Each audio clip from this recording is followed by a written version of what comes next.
예, 우리가 이제 최근 들어서 이제 최근 한 며칠 상간으로 예. 계속해서 이제 일반인들은 이해하기 힘든 판결이 계속 나와서 이제 뭐 그 김건희 씨 판결도 1심 선고도 그렇고 예. 명태균, 김영선 전 의원 무죄도 그렇고 이해하기 힘든 1심 판결이 계속 나오곤 있는데 어저께는 이제 그 또 한 다른 그 재판 관련 과정에서 이진관 판사가 이제 한덕수 전 국무총리 내란 중요인마 종사 혐의 그 관련해서 박성재 전 법무부 장관 재판에서 12.3 비상계엄에 반대한 게 맞냐는 거를 굉장히 꼬치꼬치 캐물었어요. 예, 뭐 한덕수 전 국무총리에 대해서 23년 선고한 것으로 다들 이진관이라는 이름이 좀 익숙하실 수도 있습니다. 그런데 사실 어제 이진관 부장판사가 재판을 열어서 2차 공판입니다. 박성재 전 장관의 내란 중요임무 종사 혐의에 대해서 물었거든요.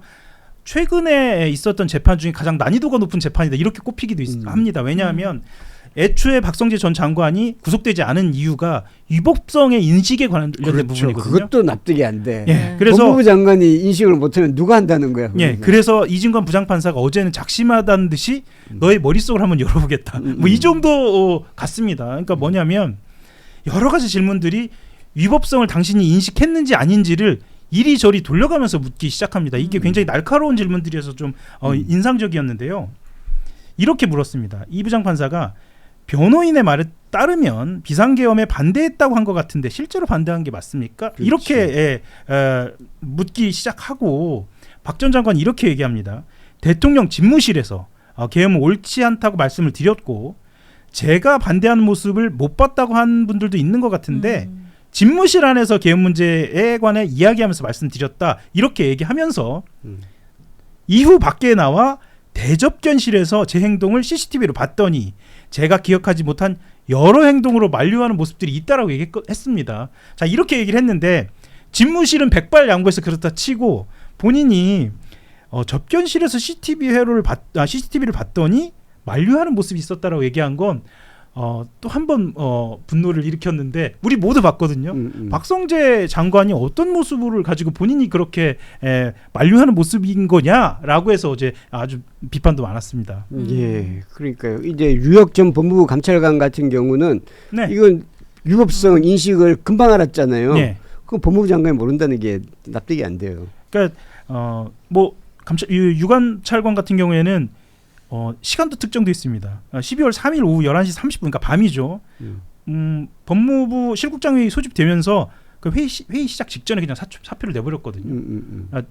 사실 이렇게 말씀드리면 어떨지 모르겠습니다만 실제로 이 사표 제출이라는 게 얼마나 용기 있는 행동이냐면 만약에 계엄이 성공을 했더라면 유혁 감찰관은 아마도 지금 제대로 사회에서 활동하기 어렵지 않을까라고 추정을 할 만큼 사회생활하기 어려운 게 아니라 감옥에 갔을 수도 있죠. 네, 그렇죠. 아마 노상원 수첩대로라면 큰일을 겪을 수도 있었을 만큼의 용기 있는 행동이었는데 그 반대로 보자면 박성재 장관 같은 경우에는 본인이 이 자기 머릿속에는 위법성 인식을 하지 못했다라고 하는 것 말고는 본인 스스로는 입증하지 못하고 있고 이 애매한 지점들을 가지고 이진관 부장판사가 계속 묻고 있는 겁니다.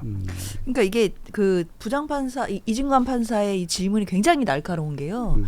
일단 비상계엄 반대했냐를 먼저 물어봐요. 그러니까 반대를 했다라고 하면 그럼 반대를 위법하니까 반대한 거 아니야? 라고 그렇지. 연결될 수 있잖아요. 그 지점이 있기 때문에 반대를 했는지 먼저 물고 반대했다라고 답을 하면 그럼 반대를 했으면 왜 반대했냐라는 게 당연히 따라올 수밖에 없고 그때부터 사실은 말이 꼬이기 시작할 거예요.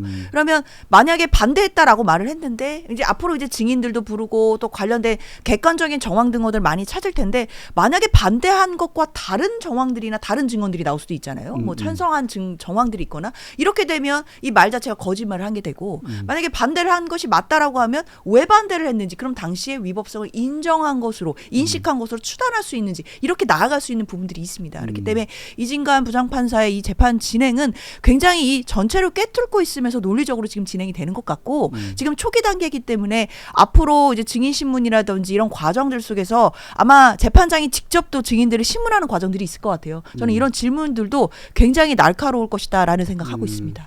기자들도 가끔 유도성 질문을 경우가 있긴 있는데 그 댓글에 보니까 이제 아까 전에 김혜성 씨 재판 관련해서 공소 기각되면 앞으로 수사는 어떻게 되나요?라는 질문이 있는데 그럼 공소 기각되면 이제 특검은 못 하고 다른 그 일반 형사부에서 할 수 있나요? 어떻게 되나요? 그렇지는 않고요. 지금 공소 기각 판결 나온 것에 대해서 특검이 항소 의지를 밝히고 있기 때문에 일단은 그 상급심, 항소심 법원에서 지금 다투게 되는 것이고요. 만약에 항소심 법원에서는 아니다, 이건 관련 범죄로 봐서 수사권이 있다라고 본다면 당연히 실제 판결로 나아가서 유무죄를 따질 수 있게 됩니다. 그래서 그 부분은 그렇기 때문에 특검에서는 뭐 그냥 지금 뭐 항소했으니까 됐어, 우리의 임무는 끝났어가 아니라 당연히 공소 유지에 대해서 더욱 만반을 기해야 되고 논리적인 부분 그리고 사실관계적인 부분에 대해서 지금 좀 정말 명운을 걸고 좀 집중해서 좀 보완을 해야 될 것 같습니다. 조금 추가해서 말씀을 드리면 김건희 특검 같은 경우에 가장 핵심적으로 놓쳤던 부분이 자금과 관련된 부분이었거든요. 그러니까